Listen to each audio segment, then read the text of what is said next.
Hello and welcome to the big picture. It's after 8 years that a Chinese president is visiting India. The 3-day visit beginning tomorrow in Ahmedabad is being looked forward to with a great deal of anticipation and expectations from both sides. Though there are some festering issues, for instance, the border dispute and continuing recent intrusions from the Chinese, the visit of President Xi Jinping is said to be more about trade and investment and increasing economic cooperation. The apparent bonhomie and rapport between the Chinese president and the new Indian Prime Minister is also being seen as a positive. What is it that the visit of Xi Jinping will bring to India in economic terms? And what is it that the Chinese president expects to take back? Will the prickly issue of border dispute and intrusions be discussed at all? And what can be expected? Will this visit result in an orbital jump, as a key Indian official recently described, in the Indo-Japanese ties? We will discuss all this today with Shankar, Bajpai, former Indian ambassador to China, Pakistan and US, Mohan Guruswamy, Chairman, Center for Policy Alternatives, Srikanth Kondapalli, Professor, Center for Chinese Studies at the JNU, and Lieutenant General Raj Kadyan, Vice Chief of Army Staff, retired. Welcome to all of you. Mr. Bajpai, I would like to come to you first. How important, see, we are all talking of how important this visit is for India and the new government and the new Prime Minister and all that. But how important is this visit for the Chinese itself and the Chinese president? Well, I'm sure they consider it very important, partly because they see a new government in India with whom they want to establish cordial and cooperative relations, partly because they're finding themselves hard-pressed on certain issues to their east, and therefore they want to make the western side calm and peaceful for them. But I would suggest we look at this in the context of two aspects. First, as a continuation of nearly over a decade of interaction where China has been very, very attentive to India. Let's not forget that for the last 10 years or so, despite the blip that overtook the last few years, the Chinese leadership has made a spectacular effort to interact with our leadership. If I remember correctly, the Chinese leaders met our former Prime Minister Mohan something like 30 times. Right. So in that context, we need to ask ourselves, what has been the result of those interactions? Secondly, we need to put it in the context of our new leadership. Obviously, not only China, but the whole world has been greatly enthused by the success of the new Prime Minister, and they are expecting India to do great things.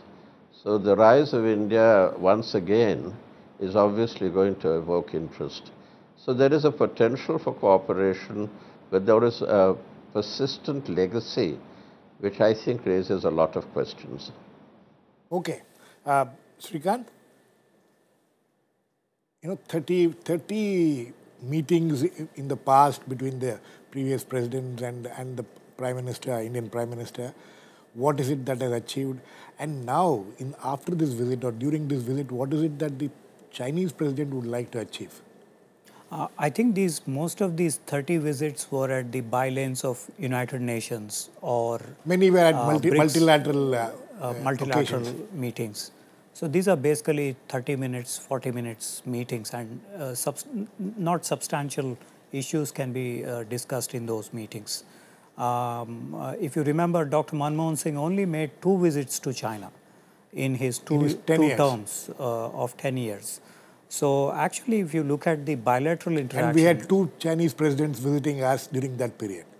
One president, Hu Jintao at that time. Previously in '96, right. Deva Gowda was the Prime Minister at that time. Right. So only 2 visits by Dr. Manmohan Singh.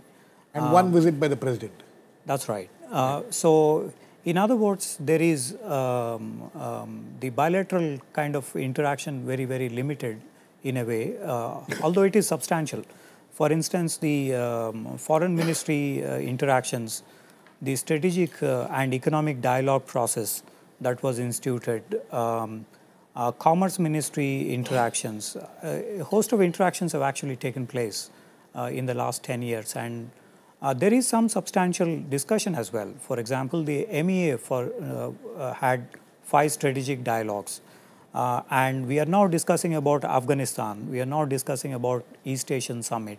We are now discussing about Central Asia. We are now discussing last year when Premier Li Keqiang visited India, we had also the third country as a destination for India-China economic activities. So I think there was some substantial, compared to say the Cold War period, where it was just the South Asia which the Chinese were looking at. Now there is an interaction at the broader levels, at the global levels, regional levels as well. So what is it that he wants to take back? What is it that Xi Jinping would expect to take back from here? Actually, a host of issues. But I think priority number one is the economic rejuvenation of China, as it is called. As the labor costs are increasing substantially in China, and the Indian profile has increased substantially today. Then secondly, I think the maritime Silk Road. What are you trying to? You're trying to say that they would like to shift some of the manufacturing base to India? Indeed, that is the idea, because substantially in Shenzhen, Guangzhou, Shanghai, Tianjin, and other coastal areas, there is a huge labor cost that has increased. So it makes perfect sense for Chinese manufacturers to shift. In fact, as Vice President, Xi Jinping visited Dhaka, and one of the reasons actually was to explore the possibility of shifting these manufacturing base. But because of uncertainty in Bangladesh, there is a big question mark. I think the second takeaway that President Xi Jinping is looking at is the maritime Silk Road. He had proposed this in the Indonesian Senate in October last year. And this January, during the 17th Special Representative meeting, Deepen proposed this to Mr. Shankar Menon, although the details have not yet been outlined in this. So I guess the President Xi Jinping's main objective of India visit is to rope in India into the maritime Silk Road. Okay, I mean, how easy it will be, we'll discuss that. Mohan, the question is, there is a lot of talk being said that there is a discerning change in the way China is looking at India following the new government coming into, coming in here in India, and this talk of orbital jump which is going to happen in the relations. How do you see it? I think there's been a perceptible change in how India views China and China views India. In the last few months, in the last few years, this has been moving gradually, and I think there is a big change now. At one time, India was very reluctant to let China invest in infrastructure in India. We said many areas was no-go for them. Even the... security has always been a major concern. Even telecom was a big no-go area till, they persisted and came into it. Now ports are being discussed and, railways are being discussed, highways are being discussed. These are all big, long-term projects, Infrastructure projects. It takes about 40 years for you to get your rate of return going. So I think these are kind of funds which come through sovereign funds or through bonds. Okay, and China, whatever it's got, China has got lots of cash. Huge amount of cash. And it needs a place. It has foreign exchange reserves of $3,880 billion. $4 trillion now. $4 trillion. And and therefore it has to put this money somewhere where it can get a return. Chinese money in American banks don't get even 1%. So it needs places where it get good rate of return. And India's been a very good market. We always pay our debts and we always, service our debts and all that. So China is attracted, just as Japan is attracted. And India offers the scope of the biggest expansion. Demographically, we're going to witness the biggest expansion of the middle class in the next 30, 40 years. And so there's going to be a large market. The kind of growth China showed to push the world GDP up, India will now show in the next 30 years. So I think they're all interested in this. It's just not China or Japan. Even America is interested. Europe is interested. So everybody is interested in this huge market which is coming up here. But we must get our act together.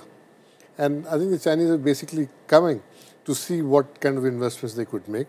And they are already banding about a figure of $100 billion. $100 billion. $100 billion, may not be so much. considering that the infrastructure program the new government has outlined, it is almost $1.8 trillion. So it's a huge amount of money. 100 billion is just a fraction of that. So 5%, almost 5%. And I think the emphasis has been shifted that, if a guy is building a road, he's not going to sabotage your security. If a guy is building a port, he's not going to, sink your ships. So I think that whole attitude which we had, this Cold War attitude, which the Americans and Russians had, that if we are in a Cold War with each other, we won't do business. That is going. That's going. But, the important fact is that, but the still, as far, I'll come to the general now. Before that, the fact of the matter is still, we have not settled the border dispute. There's still a lot of skirmishes happening. There's still a lot of suspicions at that level still going on. I think there are no skirmishes. Skirmish is the wrong word to use. We have perceptions of who's intruding into whose territory. We have overlaps of lines. So when we go on a patrol to our line of control, they say we are intruding. And when they come to their perceived line, we say they are intruding. So to every intrusion by them, there is an equal and opposite Indian intrusion. So I think we should look at it more openly and more objectively, rather than say the Chinese are intruding. General, would you agree with that? Is there a problem with the line of actual control? Still, there is no. There is a section of people who say that still we are not clear about that, and this kind of what Mohan says that when we say they are intruding, they also have complaints about our intrusion. Yes, there is a problem there. Firstly, some of these errors of alignment are a legacy of the history. The Britishers themselves kept changing the line. First, Mr. Johnson drew a line in 1867. The British government ticked him off and he had to resign from survey. Then they drew another line. Now, McMahon line, we must realize how these lines are actually drawn. It's very interesting. That time there was no technology, there were no satellites. These maps are drawn based on the sketches made by the patrol leaders. Imagine an illiterate patrol leader, he makes a sketch on his paper, it comes to the high office, they take that thick line which used to be half blue and half red in the old time, they had only atlas type of maps. So the line itself covers a very wide swath of territory. The line is 5 kilometers wide. Second difficulty there is, take the western sector, the Aksai Chin. It is totally featureless. That's where the problem seems to lie. It is featureless. There is the total desert there. There is not a single landmark which you can identify on the ground. So the crossing of the patrols in the border, what is perceived by each side as their territory, is a very common practice. However, that having been said, we have had 3 skirmishes with them in the past, 1962, 67 in the Sikkim, Nathula area, and then again 87 in the Sumdrong Valley. Although these 87 did not escalate into a higher kind of a dispute, as of now, both countries are interested in pursuing welfare measures, in improving their economy. Therefore, it is in their shared interest not to permit the border tension escalate into a military conflict. And that will not happen, despite what happened in May last year when 3 weeks our patrol kind of surrounded. Even today, similar kind of news. Today, there has been reports saying that even private citizens are coming in and blocking. The army chief has denied it, whereas one newspaper report continues. Some of these media reporters speculate. Nobody reaches there. They just or hearsay. What the army says is more authentic because they are there on the ground. But none of these escalation is similar to what is happening on the western border. There is no shooting there is no firing. They have a mechanism starting from 93 onward, 88 onwards in fact, that there is a flag meeting between the 2 commanders and the issue gets resolved. Last year we had to also demolish certain bunkers which Chinese perceived to be on their side. So you don't think that it is something which needs to be taken up seriously? It has been lying. Both countries have been lying low on that. Let it be. Is that attitude? The real problem is this issue of Aksai Chin, which is the only big chunk of territory under dispute. What about Arunachal Pradesh? Arunachal Pradesh, the Chinese have got a claim, but we are there, and it was a later claim, which had come to. Previously, they've offered swap several times, saying that you settle where you are, we settle where we are, and close the matter. But for political reasons, we are unable to digest that because we have an opposition in parliament, often doesn't have enough information, and for political purposes they take opposite positions when they're in and out. So we have these problems, and the Chinese have said pragmatically, okay, let history sort it out. Yes. You see, what I was saying was that these disputes will keep taking place, but neither country is wanting to escalate it further and just leave it at that. Is that the? It's a kind of irritant. It's not a problem. It's not a problem. Neither country is capable of taking territory from each other. Okay. That also is another truth.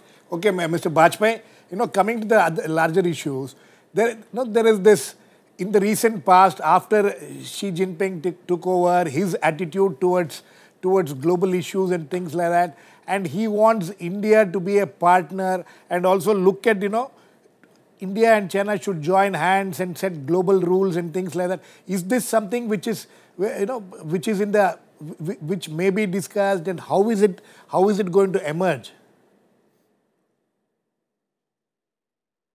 I'm all for cooperation with China. I think we should always bear in mind two factors. It is a very, very great country, and we have our greatest boundary with it. It is not a country to be treated with the childishness and amateurishness that we have shown in the past. We must make the most serious efforts to build up our relationship with China.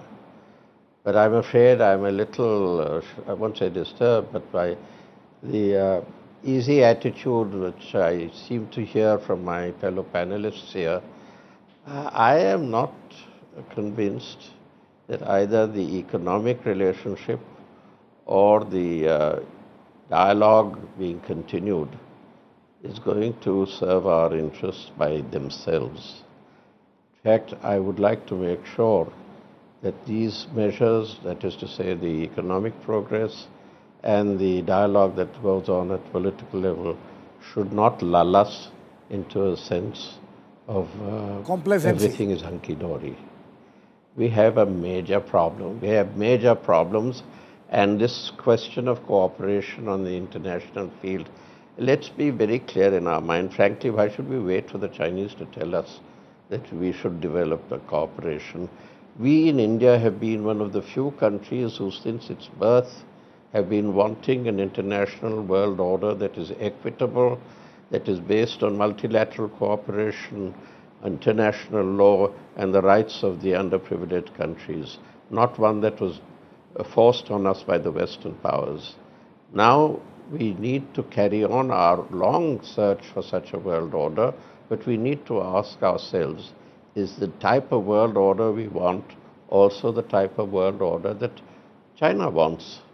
To me, cooperation on WTO issues, on climate change, and a host of other multilateral concerns is very important, and we should go ahead. But is the new world order that China is seeking to build not also supposed to be one in which China is very heavily weighted to call the tune, if I may mix my metaphors? And is that the kind of world order that we would want? So I think we need to tread very carefully here. Okay, they're very, very interesting and important issues. How do you react to that, Srikanth? Well, I think there is a selective memory in the case of China. In the 60s, 70s, till about late 70s, we haven't heard about from China on the regional order, international order related issues. When it came to United Nations Security Council restructuring, we saw China is reluctant to endorse explicitly UNSC membership to India. Also, we have seen some opposition in the NSG, Nuclear Supplies Group, and a host of other. Also, 3 weeks ago, there was a Chinese delegation in Pakistan to discuss about the, not just the Chashma 3, Chashma 4, but Chashma 5 project, which indicates that there is a balance of, power kind of approach that Beijing follows in this matter. At the international level, we did see a lot of coordination between China and India on the climate change, on the Doha round, on the energy cooperation. But what we keep hearing nowadays is that China is going to make a separate deal with Washington, D.C. on climate change issues. again on the That's a matter of concern. It is, because For us. we were part of the basic format, Brazil, South Africa, India, China format at Copenhagen. And we keep hearing from the Western sources that China is actually approaching them in terms of these deals on climate-related issues. Of course, the issue is very serious on emission cuts and so on, and everyone had indicated that they will cut down by 18 to 20% of the emissions. But there is a certain discussion in the last decade or so on these issues. On the second aspect of the international order, I think we have also certain differences with the Chinese. For example, on the maritime commons, on the space commons, on the cyber commons. These issues have really become very contentious, especially in South China Sea, in the Arctic, the space related. For example, China and Russia have passed recently a kind of draft which suggests that henceforth no one else will be able to develop weapons in space, which means that it's like the P5 related. So far we have conducted nuclear tests, so no one else can join those P5, N5 countries. So in other words, there is a certain ground reality changing on these global commons, maritime, space and cyber related. Mohan, so that does it mean that all this hype about Indo-China relations, a lot of money coming in, let us concentrate on economic cooperation and infrastructure building and things like that. We should be realistic. Mr. Bajpai I don't necessarily agree with Mr. Bajpai's note of caution. Do you agree with that? No, I don't agree with that, because, there is this residual fear constantly. And, a lot of it is induced by our own perceptions of, what the world order should be. And, we've looked at a West-centric world order so far, and we're comfortable with that. Many people are comfortable with that. So, you want to continue with it. But that is not going to happen. The reality is that India needs to create 12 million jobs a year. India needs to expand, because the demographic change which is coming in India would need that much of jobs, would need huge amounts of investment. And we have to go out and get that. We have an obligation first to our own people. Right. And therefore, and therefore the priorities of this government in servicing that need and that obligation, I think, is critical. That he puts the emphasis on economics. What about the concerns expressed by Mr. Bajpai? No, what are the concerns? What are the concerns? The concerns are, was the West so willing to allow us into the Security Council? Are they willing to restructure the United States Security Council? Did Mr. Guruswamy hear what I said? Yes, Mr. Bajpai. Did he hear what I said? Of course I did. Mr. Bajpai. I started by saying we wanted a world order different from the Western one. We wanted one that has the rights of the underprivileged countries, which included India. So I am not accepting a Western world order. I am only questioning the order which Professor Kondapalli has just pointed out. The kind of world order that China seems to be aiming at is not going to suit us any better. Okay, I mean, that's fair enough what he says. That, obviously, we're not going to accept anything we don't like. We will also negotiate, we will also maneuver. They might want so many things. Yeah, but don't say that we are happy with the Western order. I never said I was happy with the Western order. We seem to be for many years. No, he has clarified that he was not actually happy with Western order. Lieutenant General Kadyan, strategic ties between India and China, how far can it go? You see, both see each other as rivals, there is no doubt about it. Because China sees India as the largest country, the highest military capability, the highest economic potential. Therefore, they have tried to form a ring around India. We should try and do the same.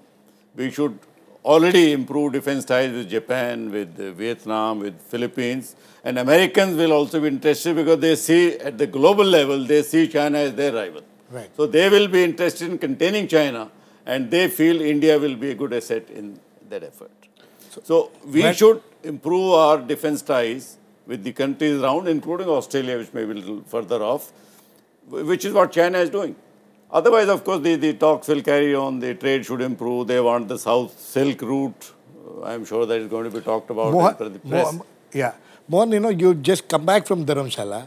Tibet is an issue which it's a very sensitive issue. We also, would like to keep it under the carpet. You think, how do Tibetans look at this whole... Well, there is a lot of concern in Dharamsala that, this $100 billion, $200 billion lolly might be at their cost. But I don't think that's going to happen because, that would really mean that India changes its nature and, and its tradition of hospitality to people in difficulty. And I don't think that is going to happen. So I think a lot of those fears are misplaced, and this was something we were discussing even yesterday at Dharamsala. I don't think India is going to say that, okay, we're going to send Dalai Lama out or the Tibetan government in exile out. It's not going to happen, period. Because that means a substantial change in personality. And India will not do that. Okay. Mr. Bajpai, would you agree with Mohan at least on this? One second thing is, I want you to address a larger issue. We are running out of time, so briefly. India, the Prime Minister went to Japan. I agree with Mohan on many things. It's just, I just want to be clearly understood. But what's your question now? No, my question, sir, is that, Prime Minister went to Japan. It was a great, great visit. A lot of hopes and expectations coming out of that visit. And now Chinese president coming here.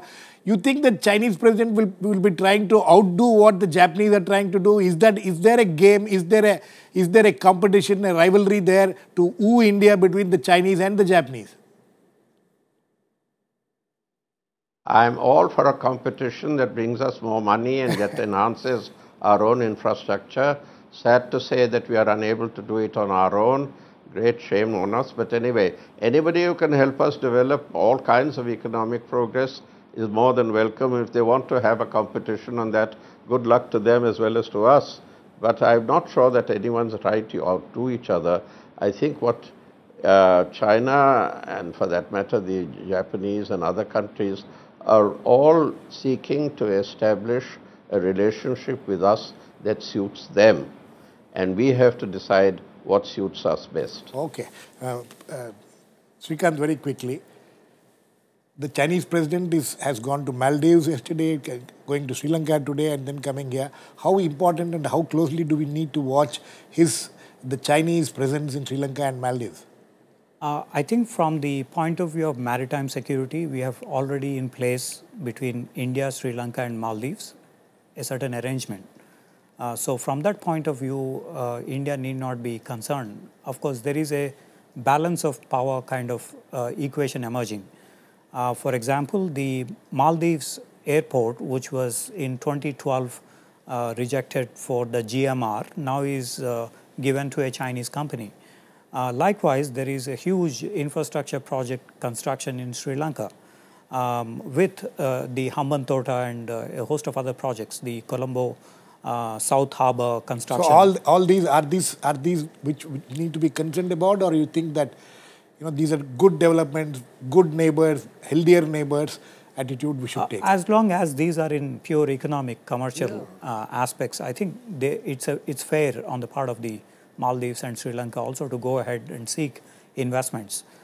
To the extent that these turn out into the military and strategic, to that extent, India needs to be concerned about. Okay, very quickly, I don't think these are civilian projects which can be turned to any military advantage. And if it is turned to a military something, India has adequate strength, adequate resources in the region to take care of it very quickly. Okay, I think on that note, we need to run out of time.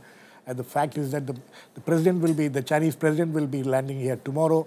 We'll wait and see the next 3 days what happens and what will the outcome, and we'll certainly come back and discuss the outcome of the visit. Thanks to all my guests, Mr. Shankar Bajpai, Srikanth Kondapalli, Lieutenant General Raj Kadyan and Mohan Guruswamy. Please keep watching. We'll come back with another issue in the big picture same time tomorrow.